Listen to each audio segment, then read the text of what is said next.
Assalamualaikum warahmatullahi wabarakatuh.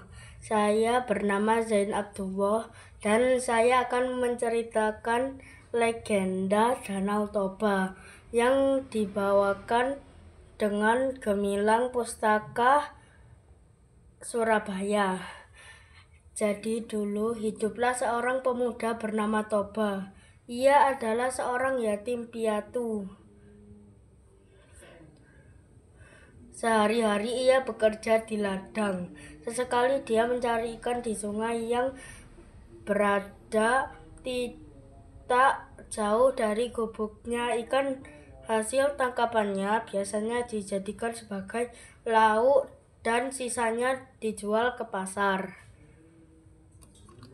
Dan pada suatu hari, Toba memancing sepulang dari ladang.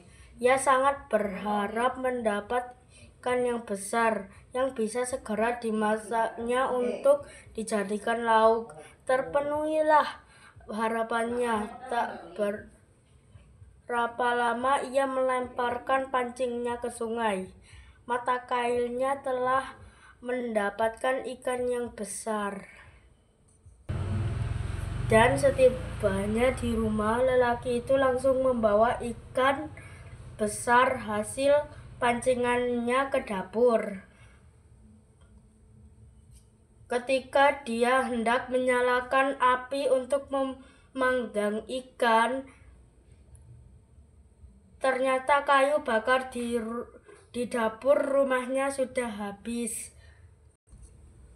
Dan tiba-tiba ketika lelaki itu membuka pintu kamar, tiba-tiba darahnya tersirap karena di dalam kamar itu berdiri seorang perempuan dengan rambut yang panjang terurai. Perempuan itu sedang menyisir rambutnya sambil berdiri menghadap cermin yang tergantung di dinding kamar. Dan Toba akhirnya menikahi wanita itu. Mereka dikaruniai anak laki-laki yang mereka beri nama Samosir. Anak itu sangat dimanjakan ibunya yang mengakibatkan anak itu bertabiat kurang baik dan pemalas. Lalu di suatu hari anak itu disuruh ibunya lagi untuk mengantarkan nasi ke ladang untuk ayahnya. Awalnya menolak, tapi karena dipaksa, akhirnya ia bersedia. Di tengah jalan perutnya lapar dan memakan nasi buat ayahnya. Lalu sesampainya di ladang, ia segera memberikan nasi pada ayahnya. Namun betapa marahnya Toba ketika melihat nasi itu tinggal sisa-sisa saja. Ia pun berkata, "Anak kurang ajar, dasar anak perempuan ikan."